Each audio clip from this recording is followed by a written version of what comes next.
What is up, my brothers and sisters, my agents of respect? It's your boy TreJuanJohnson back with another episode of the No Disrespect But podcast. Before we get started, make sure you like and subscribe to the channel.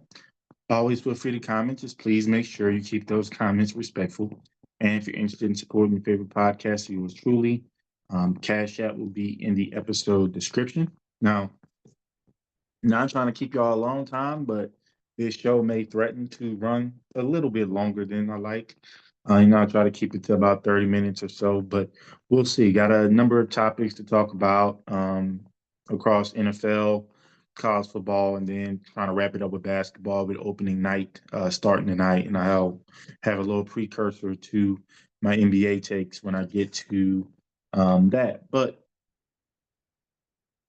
if you've been paying attention to the New Orleans Saints, who that nation, obviously the buzz right now is how much longer will Spencer Rattler be the starting quarterback of God's chosen franchise, the New Orleans Saints? And look, it's a fair question. It really is. We are almost midway through the season, 7 games in, and the we have to really start to assess what we've seen over the course of these 7 weeks.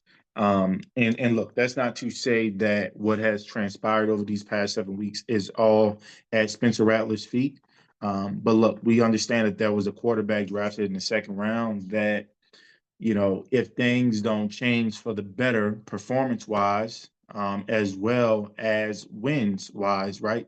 There's going to have to be an opportunity where you see Tyler Shuck and assess, is he a guy that could be the starter next season, and it prevents you from feeling as if you have to draft a quarterback relatively high, us with us having the top three pick as it currently stands, high in the draft, right? But if Spencer Rattler shows that he's something, then maybe he staves off Tyler Shuck. Tyler Shuck comes in and shows something. They both stave off a first round pick at the quarterback position.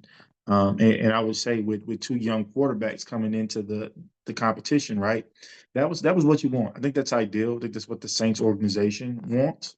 I say think, but it is a something that I can confirm is that ideally they want one of these two quarterbacks to take the mantle so they can have this team get better with other draft picks, be able to utilize their position at the top of the draft to maybe acquire multiple picks, not just in this year's draft, but also next year's draft, which you would love to have two first-round picks in the 2027 draft, where you have premium wide receiver talent, premium edge talent, and on paper, some premium quarterback talent. We knew about the quarterbacks coming into this year. There was a lot said on paper, and those guys just didn't bring it. But you're going to have guys that were probably supposed to come out this year or assumed that were coming out this year that's going to stay another year, get better. Like an Arch Manning definitely comes to mind. DJ Lagway definitely comes to mind. So, um, even a Dante Moore, who I'll talk about in a few minutes as well, is somebody who's a redshirt sophomore and could return for another year at Oregon. So we don't know a whole lot about this 2026 quarterback class, but I do think by the time we get to the 2027 class, there will be enough film on the candidates there. I think there'll be enough film on the Saints' current quarterback situation where we can make that move. But 2027 is a ways away. Right now, we have to decide what are we doing with our current roster, with our current quarterback situation. And as I mentioned, Tyler Shuck is there. Second round pick, 40th overall. Um, some level of a premium pick. You guys know I've talked about this at length of if it's not in the first round, it's really not that premium of a pick when it comes to the quarterback position. But definitely just taking the position out of it, you pick somebody that high, you want to see a little bit of a look. And you've seen the Saints start to do that other position. You saw Vernon Broughton getting some looks before he got injured. Danny Stutzman has been coming in. Quincy Riley is now getting some significant playing time. And Devin Neal with the Kendre Miller injury is going to have to get some legit playing time. And you saw in multiple third down situations, they trusted him enough as a pass protector to be on the field. But let's talk about Spencer Rattler right now. Will he get benched? 1-12 as a starter, currently 1-6 on the season. 0-6 his rookie year. And look, he's coming off his worst game of the year in terms of Pressing, I would say. I think there was a lot of emotion playing against Caleb Williams and just kind of wanting to get the narrative back. And look, me and other fans, we definitely fed into that and fueled that a little bit. But one of the things I said when it came to that matchup and against the Bears was that, hey, Spencer, we know it's a big game. We know there's a lot of riding on this, a lot of personal pride on this one for you. And to play with emotion but not be emotional. And that's something that Coach Saban would always say to Alabama players, especially in big games, is we definitely want you to play with emotion. That means you care. We want you to execute in those things, but don't be emotional. Emotional, you tend to not do what you're supposed to do, not be what you're supposed to be, and maybe press a little bit. And we saw on multiple instances, hell, the first drive on the fumble, it's a 2nd and 5. We just did a 3-and-out essentially with Chicago. We got the ball. We get a run, 5-yard gain, and then you see Spencer kind of maybe looking for a play to be made, and he takes, instead of having two hands on the ball, as all quarterbacks know, you have to have two hands on the ball when you're climbing up in that pocket because there's going to be some folks behind you trying to get the ball. He takes his hand off it, has one hand on the ball. Defender comes from behind, knocks it out. Chicago goes on to get 3 points. Um, we saw a situation where he, throws it late to the middle of the field, ends up being an interception. We saw rolling out again a drive. We're down 12, a drive where we probably were down 9 at that point, I think. But a drive where we're getting some traction. We're moving the ball 1st and 10. Try to dial the deep shot. It's not there. He's trying to point for Rashid to go, which I think, look, if Rashid actually moves, there's a better chance for him to get that ball. But at the same time, that's not a throw we need to make. Spencer Rattler, the first 5 or 6 weeks, hey, we're either running it or we're throwing it out of bounds. We're living to see another day. We're trying to get this drive, keep this drive going, keep this momentum going. And so you saw him press a little bit. So definitely was his worst game of the year in that regard. Um, Almost 1,500 passing yards right now, which is 13th in the league, kind of middle of the pack. 8 touchdowns, nothing to you go crazy about at this point. I would say that's averaging about a touchdown a game, a passing touchdown a game. Um, and then 4 interceptions, which 3 came in this past game, right? 5 turnovers overall, if I'm not mistaken. QBR, again, middle of the pack, 16 in the NFL there. But what stands out to me in terms of the should Spencer Rattler get benched campaign, that just has nothing to do with Tyler Shuck and everything to do with what's being put on film, what's being executed, and what's not being executed. When you look at the Saints' ability to not or inability to score points, especially when we get in the red area. So I'm going to point some things out to you guys. Currently, the Saints are 28th in red zone touchdown percentage. That is not good. That is not good. It's one of the worst in the NFL. We have to be able to capitalize and score touchdowns and not settle for field goals, especially in a year where our kicker, who's going to be one of our captains, right, is having the worst year of his career. Just it's unreliable. And so it's even more paramount that we score, especially when we're inside the 30, 25-yard line, whatever, what have you. When you get in that red area, you got to come away with points. You have to be next level accurate, right? Because the throwing lanes, they decrease, they narrow down a little bit. Are we helping them as much with personnel usage? Probably not. Are we helping them as much with the ability to run? Probably not. But guess what? When you're down there, we want our quarterback to help us get some points. Um, have enough confidence to not just say, hey, we're just going to go with the guys we have out there. You're in these meetings, you're prepping for the week. You should be able to stand up and say, hey, coach, why aren't we playing the 6'4", 6'5" guy that we brought in? Can we see more targets there? Can we see more Foster Moreau? Maybe some 2 tight end sets with a TreJuanJohnson, who he clearly has a rapport with, and a Foster Moreau, who he had a rapport with towards the end of the year that really came up big for Spencer Rattler in a lot of these red zone situations. Like the Saints were one of the best teams in the red zone last year, and I think that was because they utilized some of those bigger bodies at the tight end position. How can we utilize an Alvin Kamara more in space in the red zone, maybe getting some favorable matchups with a linebacker? But we got to figure that out. But being 28 in red zone touchdown percentage does not yield a vote of confidence at the quarterback position. Another thing that doesn't yield the vote of confidence at the quarterback position is our third down percentage, conversion rate. Currently 22nd in the league. But here's the thing. We are first, and I saw this against the Chicago Bears. They showed this metric. We are first when it's 3rd and 1 or less. We are dead last, 3rd and 8 or longer. That has to be better.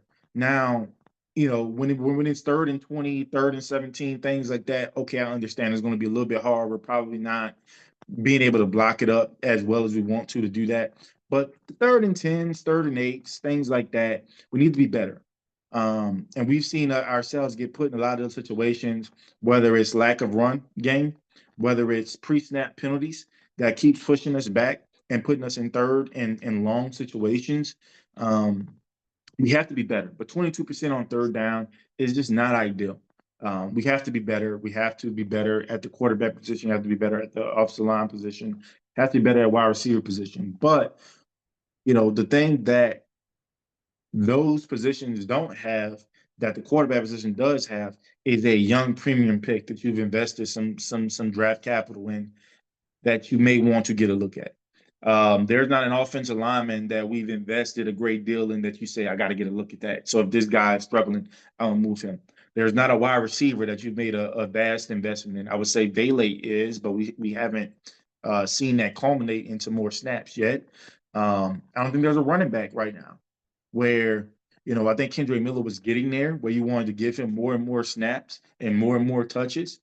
But his body is his body, unfortunately, and it just didn't work out. So you lean to Devin Neal, who's a draft pick of yours. Can he step in behind Alvin Kamara? Can he challenge Alvin Kamara for some touches, things of that nature? I don't know, but you do know that the quarterback position, there is somebody that you made a certain level of an investment in that could amp that pressure up on Spencer Rattler, and so when I think about the things that could warrant him getting benched, right? Especially the numbers I put out to you, especially with the red zone and the third down. Here's the thing: 1-6. I mean, it's not like we're winning games or he's balling out, and we just are so void of talent that it's like it's definitely not the quarterback. You know what I mean? So, you got to start to look at those things as to why the Saints and my client, Kellen Moore, can pull the trigger on making a switch at the quarterback position. It doesn't mean that they believe that Spencer Rattler isn't better than Tyler Shuck. It doesn't mean that they think Tyler Shuck is just going to come out and just change the whole dynamic of what the Saints can be. But at the end of the day, you want to have that be a known and unknown. Yeah, you see him in practice every day. You saw some of the film in the preseason, but at some point you don't want him to be an unknown anymore. And so that kind of pushes things in his favor to surpass Spencer Rattler and get his opportunity as QB1. But look, there are things that I believe Spencer Rattler can do to fight this off. Let's start here. The red zone efficiency. Just have to be better. A lot of these pre-snap things, hey, as the quarterback, you got to make sure the guys are settled in. The play calls in, you got to make sure guys know where they have to be lined up, what the snap count is, how to get the ball out where it needs to go. You have to do that as the quarterback, right? So we got to improve red zone efficiency.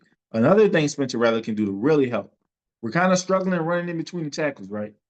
But we have seen on numerous occasions where Spencer Rattler can pull the ball out, get about 5-6 yards, being able to utilize his legs a little bit. You may have to lean on that a little bit more in the red zone when he's in the game. Of course, now with Taysom Hill back, you hope that can alleviate some things. I was not pleased with his usage last game, especially in those short yardage situations. Taysom Hill, even at his age, given his injury situation, he can still get you a yard or two when you're in a gotta have it situation. We had a number of those. We got to go to him. Look, I think he has to throw receivers open a little bit more in the red zone. I want to see that, right? So red zone efficiency, we have to score touchdowns. We cannot keep relying on the leg of Blake Groupie. It is not going to help us win games, right? continue to generate big plays. We had some big plays in the New England game. Left a little bit more on the plate, a little bit more meat on the bone. Um, Dialed up some really good plays to Chris Olave against the Bears for in the second half. I feel like we went away from it for some reason. But I do think Spencer Rattler has shown an ability to make some big plays with his arm, especially when he's given time in the passing game. And we need to see more of that. I think explosives is going to help, right? What's the thing that people say about Tyler Show? He has a live arm. What does that really mean? No one knows. But at the very least, we know that he can throw the deep ball. And the deep ball can put some pressure on the defense to where they have to account for that, and then that may open up a host of things in the run game. We know that Tyler Shuck has a level of athleticism as a runner. He scored a running touchdown in the preseason, kind of doing an RPO, like read option type of thing, made a move on an edge rusher, got to the edge and scored a touchdown. So he shows that level of athleticism that Spencer Rattler has had in spurts, but they're I wouldn't say they're night and day, but they're relatively, there's a little bit of a gap in the athleticism department that Tyler Shuck has that Spencer Rattler doesn't. But again, as long as Spencer Rattler is generating some big plays with his arm, taking advantage of those opportunities that are being dialed up, because I think the first few weeks we maybe weren't taking advantage of those opportunities, and we have maybe the past couple of weeks, but not as much as we'd like. So keep doing that. Keep generating big plays, explosive plays. Um, but last but certainly not least, honestly, the most important thing to stave off a Tyler Shuck is to win games. Like you gotta win games. And look, I felt like we should have had the Chicago one. Our defense played well enough, especially early on, to where we could have made some plays to get ahead of this thing. But you got a 3-game stretch where you got two division opponents, and you got the Los Angeles Rams, Tampa Bay, Carolina, LA Rams. And I think in the order is Tampa Bay this weekend, the Rams next weekend, and then Carolina. And all three teams are hot. Tampa Bay coming off a tough loss against Detroit. They're going to want to snap back, especially against a division rival. The Rams, there's not many quarterbacks playing better than Matthew Stafford right now, and he has a bad back, by the way, ladies and gentlemen. Um, and what he's doing with the Los Angeles Rams. And Bryce Young, welcome to the NFL. Like, thank you. You finally arrived. I mean, the way he has been playing football and getting the ball to those guys, Tedero McMillan and company, and you see what a bona fide wide receiver one can do for a young quarterback's development. They went out and got Tedero McMillan, I think, with the 8th pick or something like that, and he's been a wonder for them. Their defense always has been a kind of really good defense in the trenches. And now their secondary is starting to follow suit with what they're doing. J.C. Horn, I think, is leading all cornerbacks in the NFL in interceptions right now. So really good team. And we got to win. Like, to go 3-0 in that stretch is going to be extremely difficult. It's extremely unfair to ask this of not just Spencer Rattler, but the New Orleans Saints. But guess what? If two wants to still be QB1 and not be relegated to essentially QB3, he's going to have to win these games. He's going to have to play well, doing some of the things I said. You have to score touchdowns in the red zone. We've seen the Bucks make teams pay for not being able to score touchdowns. Baker, I think, has 3 game-winning drives already this season. So we've seen that happen. The Rams, their offense is on a tear. We know that defense and what they can do, especially in the trenches, and it's going to be hard without Eric McCoy. I understand that, but we have to play well. And the crazy part about it, 2 of these 3 games are on the road. Like you play Tampa Bay at home, then you got to go to LA, and then you got to go cross country all the way to Carolina. So it's going to be difficult. But I will say this: going into the bye week 4 and 6 is a lot better than going to the bye week 1 and 9, or 2 and 8, or shit 3 and 7. I think even at 3 and 7. Let's say you split. So that means you, in the past 4 games between Chicago, Tampa Bay, Carolina, Rams, you split 2-2. I think you're at 3 and 7. With the bye week, you get Tyler Shuck ready. to play against the Atlanta Falcons coming out of that. Like that's just kind of my mindset at this point right now. But I think at 4-6, and again, the difference is a game. I know it sounds crazy, like Trey. The difference is the game. Like why does that matter? It matters to me because you're talking about a 3-game win streak going into the bye. If you've won those 3 games, I have to assume that means Spencer Rattler has played relatively well in these games. So there's a bolster of confidence there. We have a bye week to really start to sprinkle some things in. Um, you know, we may be having some new pieces as well that kind of help to what this team can be both offensively and defensively. You got to win games. That's like the main thing that's going to stave off. Let's see. Sorry, that's the main thing that's going to stave off a Tyler Shuck appearance, and that's kind of where I'm at with that. So let's pivot a little bit to college football because through a lot of this Saints quarterback talk, there's been a lot of talk about okay, who are the top quarterbacks in college right now that not just the Saints but teams like the Jets, the Cardinals, the Raiders should really be looking at, right? Um, I have my 3 in terms of not that who are going to be top 3 draft picks. I think 2 of the 3 are going to be top 3 draft picks. But my take on the class right now is I still haven't found that guy. Haven't found that guy or group of guys. Um, this past season or this past draft, we had 2 guys go first round. Cam Ward, um, Jackson Dart. And they had to trade up to go get Jackson Dart. You had 3 quarterbacks, if I'm not mistaken, drafted in the first 64 picks. That's not a whole lot, especially given there were a lot of quarterback needy teams. I mean, the Browns, who needed a quarterback, didn't take one until the 3rd round.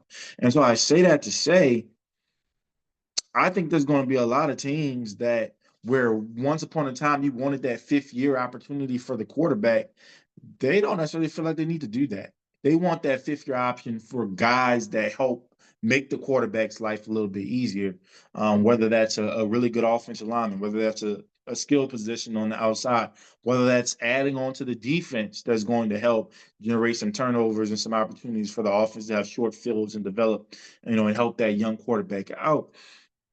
And so when I'm looking at the landscape, I haven't truly identified a guy that I'm like, I'll take that top 5.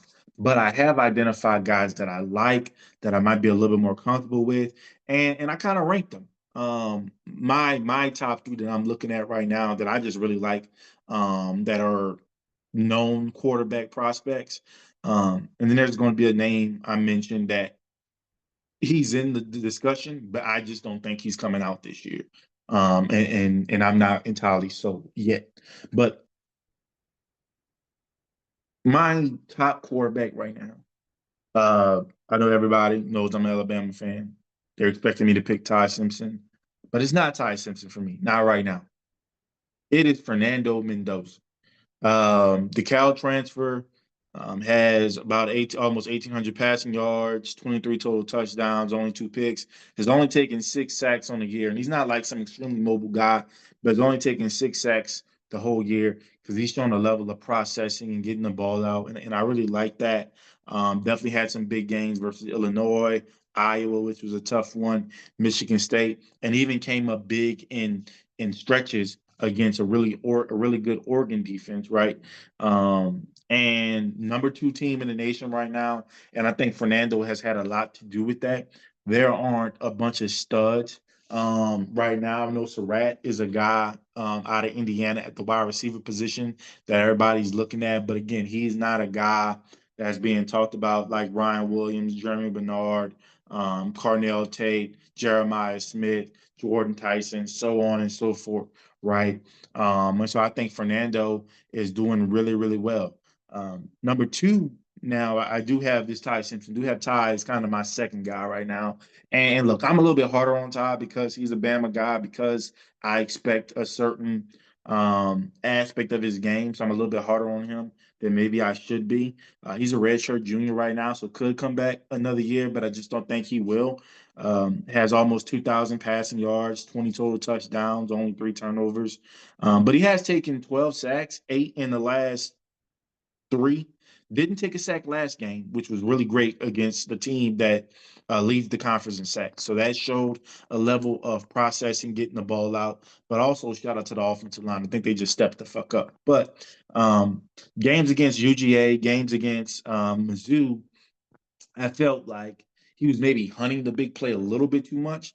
Didn't utilize his athleticism in his legs as much as he could, and I think he took some bad sacks and put the offense in a bad way where we left some meat on the bone. And that starts and ends with him, right? So I'm a little bit harder on him, but he can make every throw. We saw him get a little bit banged up in the Mizzou game and still went out and balled. And so you know he's not entirely relying on his athleticism and his legs. He can still make the plays from the pocket, and I really like that. Of course, these past 5 games, 6 if you want to include the Monroe game, but I'm not. But these last 5, UGA, Vandy, Mizzou, Tennessee, like it. Come on, man! Like these performances, he's keeping us like we're not winning if he isn't playing well at this point because we haven't been able to establish a run game. But when I think about Ty, I think about is he a guy that I'm comfortable with putting all of my burdens on him right now? I don't know quite yet if I'm an NFL franchise that I think that strongly. And honestly, I would say this. Reason why I got Fernando over Ty right now, it's not necessarily about this year. Fernando has 3 years under his belt as a starter in college football. 2 years at Cal, 1 year now at Indiana. And while Ty is technically in his, I think he's a fourth year junior, so he's had experience at the University of Alabama, right? He hasn't had a lot of experience playing football. And so there's going to still be some learning curves where he's learning his game in the NFL, where I think Fernando, while he will still improve, right? I still think there's just a level of Fernando Mendoza knows I'm this right now. And that's something that you kind of need at that quarterback position when you talk about a guy that you will need to play day one. Like I mentioned, Cam Ward coming out, that wasn't a guy that I wish the Titans had a veteran quarterback that they could go to where he could sit and learn for a little bit. But if there was going to be a guy that I was comfortable throwing out there day one, it was going to be Cam Ward because he had a level of maturity about his game, knowing that Cam Ward, can do this, that, and the third, and I'm going to do that. And have an idea of what his game is and how it helps him win games, how it helps his teammates get better. I think Fernando has done that. When you think about his 2 years at Cal and the season Cal had last year and being in some really tight matchups against some really top teams, and now translating that level of competitiveness and just know-how and moxie to Indiana, there's no surprise that this Indiana's team is getting a lot more respect than last year's because they have a quarterback that can play in the big time games and play big time football. And so I think 3 years kind of getting the groove is why I maybe give him a little bit more of an edge right now over Ty, especially as I'm kind of evaluating. And then the third guy that I just like that I'm paying a little bit more attention to is Taylor Green out of Arkansas. He's the best dual threat quarterback in college football right now, in my opinion. 2,500, almost 2,500 all-purpose yards, 22 total touchdowns. Does have 5 picks, but I mean, this guy is everything for Arkansas right now. And when you are everything for a team, guess what? You're going to have to be everything for a team at the next level that's picking relatively high, or that is fishing for a franchise quarterback. And like I don't know if Taylor is that, but I think he has improved as a passer. He's always had that athleticism. The guy's 6'6", over 200 something pounds, so he has that body to where you can lean on him not just as a passer but as a rusher too. He has that size to be able to bear that responsibility.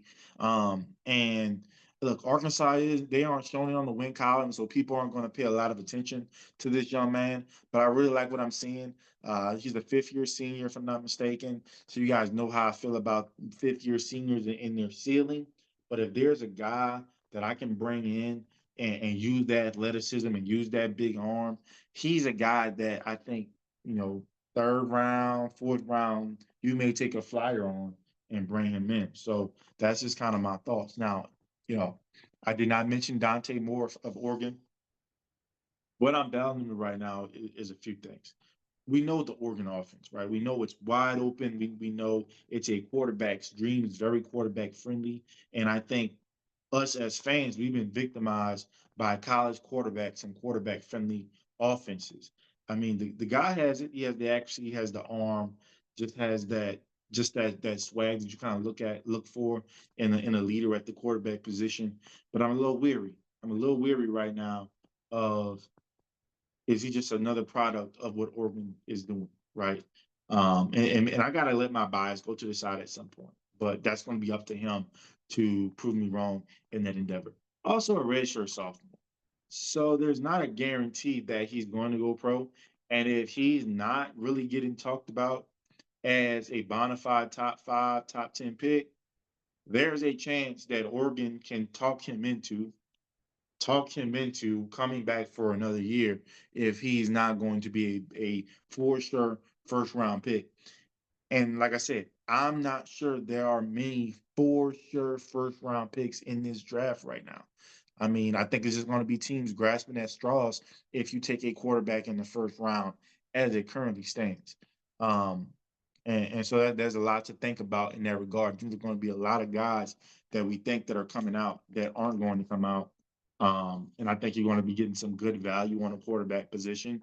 Um, Second, third, fourth round, somewhere like in those 3 rounds, I think you'll get some real value on the quarterback position because there's going to be some guys that maybe were in discussions about being first round picks, but because there's such a wealth of talent at other positions like edge, wide receiver, linebacker, safety, corner, I think teams may take the approach of let me get that game changer at that position first, and then I can get me a good enough guy at the quarterback position. So that's kind of where I'm at. Want to finish up with the NBA, and kind of like I said, there's a precursor for this. I've been so locked in on the Spurs that I haven't really given much thought to what's going on around the league. And so when I do talk about the NBA, I want to make sure I've had a chance to truly evaluate the teams and things like that. It is opening week starting in 1 minute. So I need to hurry up. It's almost 6:30 Central Time. So definitely want to catch I think OKC is playing the Rockets right now. So definitely want to catch that game. Um, so I won't go into typically my preseason awards or my I think these are going to be the top 16 teams in terms of the East and the West in the playoff picture. I won't go there yet. That's going to be next week's episode. I'm going to do it next Tuesday. Um, may actually do it on Monday because I got to drive back home on Tuesday. Mom's having surgery, so keep her in y'all's prayers there. But so I'm not going to do predictions in that sense because I want to get a feel for some of these other teams. So I'll be tuned in through opening week on some of these teams. But I will give you something. And what I will give you is 3 things that I'm at least looking forward to in this season, right? First things first, come on, y'all. I gotta talk about my Spurs, baby. My San Antonio Wimbies. Uh, I look forward to a full season of Victor Wembanyama. Like I do. I want to see what he can do over a full season. The guy was in position to be a defensive player of the year and be top 5 in MVP voting a season ago. He led the league in blocks and didn't play after All-Star weekend. So we know what he can do there. Also want to see a full season of Wimby with some of these complementary pieces that we brought in. The Aaron Fox, can we get a full season out of him? Stephon Castle, reigning rookie of the year. Will he take that next step? Dylan Harper, second overall pick this year. How can he mesh with us? Both in the lineups with Wimby, but also the lineups without Wimby. How will he help with that? Will Wimby take that next step offensively? I think defensively, he's a lock. He's there. I think there's a level of growth that he's still yet to make offensively. I want to see if he takes that next step as a scorer and being able to score at will. Understanding that, hey, I can shoot this 3, but guess what? I can also get to my spot anytime inside and utilize that 7'5" frame a little bit more. And I want to see how, additions like Luke Cornett, Kelly Olynyk, veteran guys, been a part of championship caliber rosters, what can they bring to this mix? I felt like Chris Paul, Harrison Barnes, thank God. I think they brought a level of maturity and just veteran leadership that this team sorely needed. And now you're just adding to that. now with Luke Cornett and Kelly Olynyk. I think they're going to help the five position. I think they're going to be able to play with Wemby. I think it's going to help his body a little bit, not having to bang with centers all the time. Definitely going to have kind of that you know that small ball lineup with Wemby at the five, but you don't want to have to be beholden to that. So I want to see how those two additions really help um, with what we have going on. Second thing I'm really looking forward to, a sneak peek into the post LeBron era in Los Angeles with the Lakers. Bron's going to miss 3 to 4 weeks. I think they're saying they expect him to come back in mid-November. And I'm interested to see what the Lakers will look like without him. They were 6-6 a year ago, so 500 ball. I think if they're about 500 ball, I don't know exactly how many games are in this 4 week span. But if they're about 500 ball when LeBron comes back, like, they can make a run. But it gives you a little bit of sneak peek into the Luka Doncic era. Just signed a 3 year extension, 165 million.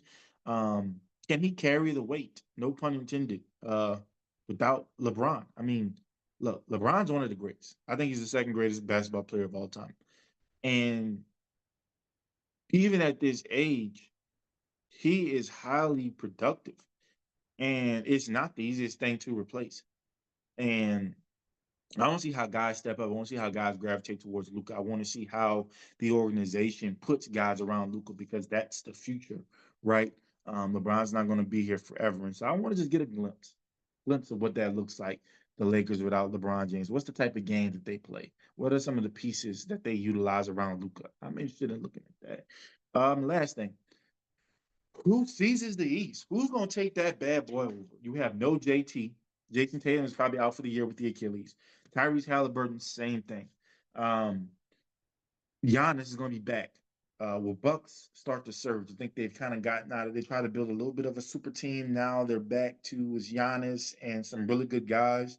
Which was a formula that led to an NBA championship.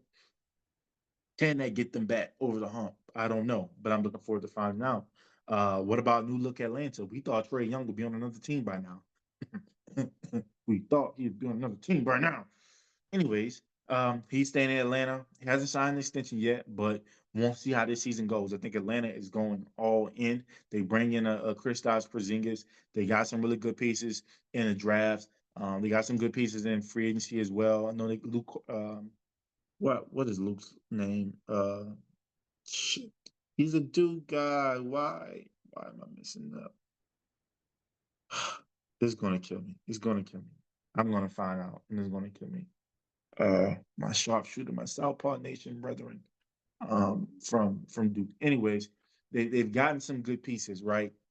I want to see if Atlanta can take that step. They're really bought into this year. If they don't, what happens with Trae Young then? Um, Cleveland was number one overall seed last year. Can they get back? Orlando, are they ready? Two young pieces. Can they get back? Paolo getting hurt, I think, put a damper into what they were doing last year. Can he stay healthy? Can they improve? Can New York finally do it? I'm trying to sit courtside at Madison Square Garden with Stephen A. Smith. And speaking of sneak peeks, I may just pick them to make it to the NBA Finals again. I don't know yet. But can they finally get over the hump, get to the NBA Finals, potentially even win the whole thing? I don't know. But those are three things I'm looking for. Full season of Wemby with some complimentary pieces and what that can be.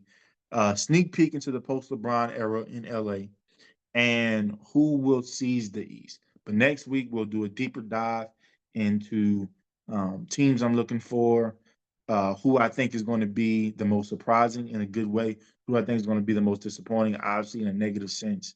Um, award predictions, Rookie of the Year, um, Defensive Player of the Year, MVP, six man, the Coach of the Year, those types of things, Finals MVP, my 16 playoff teams. I said 16. I'm not doing that play-in bullshit. I'm not going to count them as my playoff teams. I will tell you who I think will be, I guess, in the play-in when I do it. So when I do the 8 top seeds and then the 9, 10 in each, I'll do that. But I'm not considering the play-in playoff. I refuse to do it. I don't care what Nosferatu is trying to make that out to be. It is not. my playoffs. That is not a playoff team. It doesn't even count towards playoff stats. So why do we even record it as playoffs? Anyways, off my soapbox there. I will give y'all my top 16. I will go verbatim, like I will go down the bracket of who I think is matching up first round, how that's going to go, and who are going to be my conference finals picks, and who will ultimately be my NBA finals pick. And so I will leave you guys there. Look, if there's anything I said that offended anyone, look, it's a good thing, right? It's an opportunity for me to learn. It's an opportunity for you to teach me. All I ask is that you keep it respectful. Peace.